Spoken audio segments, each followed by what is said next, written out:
नमस्कार दोस्तों, आज हमारे साथ मौजूद हैं ह्यूमन राइट्स काउंसिल इंडिया की राष्ट्रीय अध्यक्ष श्रीमती आरती राजपूत जी। तो आज इस कार्यक्रम में, इस एपिसोड में हम आपसे जानेंगे कि ह्यूमन राइट्स क्या है। सबसे पहले ये बताएं कि ह्यूमन राइट्स है क्या। ह्यूमन राइट्स नाम ही काफी है, मुझे लगता है मानव अधिकार।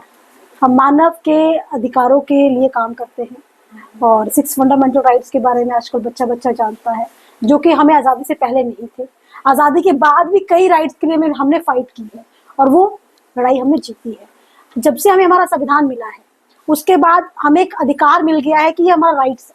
कई चीजें हैं, जैसे वेशभूषा को लेके या हमारे धर्म को लेके, या हमें जीवित रहने का भी अधिकार है, जो पहले कभी था नहीं। स्त्री और पुरुष दोनों में एक अंतर किया जाता था कि पुराने जमाने में बच्चियों को मार दिया जाता था, जो कि अब नहीं। अब उस पर सख्त से सख्त कानून बन चुका है और उस पर कार्रवाई भी होती है। अब जब एक बच्चे कहते हैं बच्चा गर्भ में आ जाता है, उसके बाद से उसके अधिकार शुरू हो जाते हैं। तो ऐसे काफी सारे अधिकार हैं, उसको हम ब्रीफ भी कर सकते हैं, बट मैं शॉर्टकट में ये बोलूंगी कि जो मानव के अधिकार है, चाहे वो जीने का है, चाहे उसके लिए मेडिकल ट्रीटमेंट है, चाहे उसकी वेशभूषा को लेके है, चाहे उसकी क्वालिफिकेशन को लेके कि कितनी पढ़ सकता है, कई सारी आज़ादी हमें मिल चुकी है।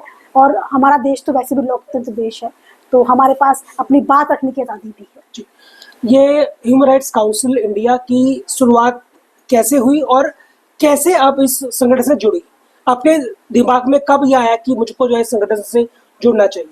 कहते हैं कि शुरुआत हमेशा अपने से होती है, जब खुद पर बीतती है। तो मैं हमेशा से, मेरे परिवार में सभी आर्मी से बिलोंग करते हैं, सीआरपीएफ में हैं।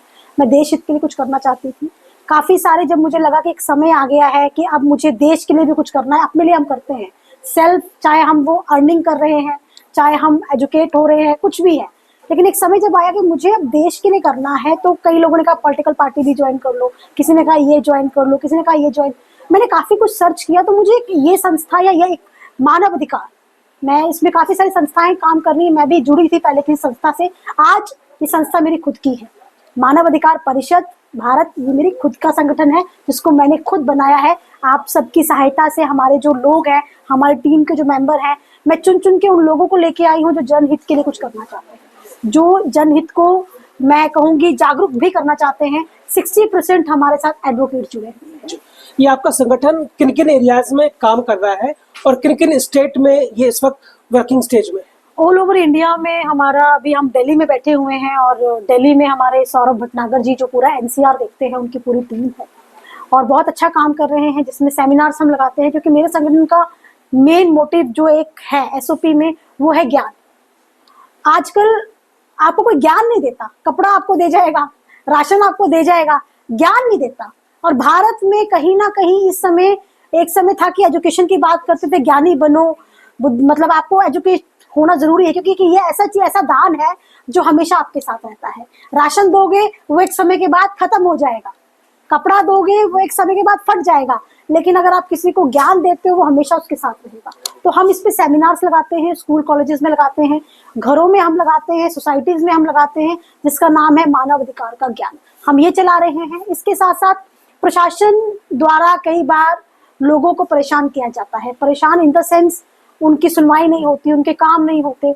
हर एक व्यक्ति छोटे छोटे काम के लिए कोर्ट में नहीं जा सकता, तो हमारा संगठन उनकी वहां पर लीगल हेल्प करता है। हमारे एडवोकेट्स भी करते हैं और उनको हम गाइड करते हैं कि अपना काम कैसा किया जाए, और जरूरत पड़ने पर हम प्रशासन से सवाल भी करते हैं। तो संगठन हमारा इस तरीके से काम करता है। लगभग सभी संगठन के या सभी कार्य के एक टारगेट्स बनाए जाते हैं ताकि वो उसे अचीव किया जाए। तो आप क्या सोचते हैं कि अगले 1 वर्ष में या 5 वर्ष में क्या आपके बड़े टारगेट्स हैं जिसपे आप जो है पॉइंट करना चाह रहे हैं? देखिए, अभी तक हमारे 8 से 9 स्टेट बन चुके हैं और जिसमें हमारा संगठन काम कर रहा है। आने वाले संगठन, देखिए मेरी जो सोच है, मैं तो चाहती हूँ कि हर एक गली में मानव अधिकार परिषद का एक व्यक्ति होना चाहिए, क्योंकि परेशानी हर घर में है। अगर 10 परिवारों के ऊपर एक हमारा मानव अधिकार परिषद का व्यक्ति बैठ जाएगा, जो उनको सिखाएगा भी और जरूरत पड़ने पे उनके साथ पुलिस स्टेशन जाना पड़ा वहां भी जाएगा, उनको लीगल हेल्प भी देगा, तो ये बहुत बड़ा मेरे लिए, मेरा एक सपना है। अभी हम फोकस हमारा नेक्स्ट ईयर तक है कि जितने भी हमारे स्टेट्स हैं ऑल ओवर इंडिया में, उनको कंप्लीट किया जाए। उसके बाद हम पहुंचेंगे स्टेट के बाद हम आपके जैसे वार्ड या आपके जोनल जोन्स होते हैं, जी। हम वहां तक जाएंगे। स्टेट के साथ साथ हमारे डिस्ट्रिक्ट तो कुछ बन रहे हैं, बट फोकस फिलहाल स्टेट और डिस्ट्रिक्ट पे है। लड़ाई बहुत लंबी है और सपना बहुत बड़ा है, समय लगेगा लेकिन हम कर लेंगे। अच्छा, ये आप खुद एक फायर ब्रांड नेता है, लीडर कह सकते हैं, और महिलाएं जो हैं ह्यूमन राइट्स की को लेकर के, जो अगर कोई इफेक्टेड होती है तो महिलाएं होती हैं, तो उनके लिए कोई विशेष मैसेज आप देना चाहेंगे ह्यूमन राइट्स को लेकर के, महिलाओं को लेकर के? देखिए, मैं ह्यूमन राइट्स में मुझे लगता है सिर्फ महिलाएं नहीं, पुरुष भी हमने देखे हैं, कई लोग हमने देखे हैं जिनके साथ गलत होता है, क्योंकि अधिकारों का हनन तो हर जगह हो रहा है। हम अब तक अपने पिछले 6 साल के हम अपने एक्सपीरियंस की बात करना चाहेंगे। कई पुरुषों की सुनवाई भी नहीं होती। हाँ, रही बात महिलाओं की, महिला को हम सिर्फ ये कहते हैं कि आपने अपनी अंदर की शक्ति को पहचानना है। एक महिला चाहे जो शादी एक परिवार को छोड़ के दूसरे परिवार को अपना लेती है, सब कुछ कर लेती है, सब कुछ मैनेज कर सकती है। एक घर की शादी बिना महिला के साथ बिना मैनेज नहीं हो सकती। तो उसके अंदर की जो पावर है, उसके अंदर जो है, उसको निकालना पड़ेगा। डरना नहीं है। मैं ये भी नहीं कहती कि आप ओवर कॉन्फिडेंट हो या पतियों को डराओ, मैं बिल्कुल नहीं कहूंगी, लेकिन अपने हक की लड़ाई लड़ो। हाउस वाइफ्स के लिए मैं कहूंगी हमारे साथ जुड़ो, आप सीखेंगी। आप बिजी रहेंगी, कई फैमिलीज में अलाउड नहीं होता महिलाओं को जॉब करना। हम समझते हैं हमारी सभ्यता ऐसी रही है और आज भी उस चीज को फॉलो किया जा रहा है, लेकिन आप हमारे साथ जुड़ के एक तो खुद आप जानकार बनेंगी और लोगों को, हमारे संगठन को बढ़ाने में आप घर से बैठे बैठे, आजकल व्हाट्सएप है आपके पास, आप जानकारी दे सकती हैं, सोशल मीडिया के द्वारा दे सकती हैं। तो मैं यही कहूंगी, जुड़िए, सीखिए और सिखाइए। दोस्तों, आज हमारा संवाद हुआ राष्ट्रीय अध्यक्ष ह्यूमन राइट्स काउंसिल इंडिया की राष्ट्रीय अध्यक्ष आरती राजपूत जी से। ये हमारा पहला संवाद था, आगे भी हम उनसे संवाद करते रहेंगे। आज कई टारगेट्स को लेकर के ये कार्यक्रम आगे बढ़ रहा है, इनका संगठन काफी आगे बढ़ रहा है, तो आगे भी हम इस कार्यक्रम में उनसे मिलते रहेंगे, उनसे संवाद करते रहेंगे। नमस्कार।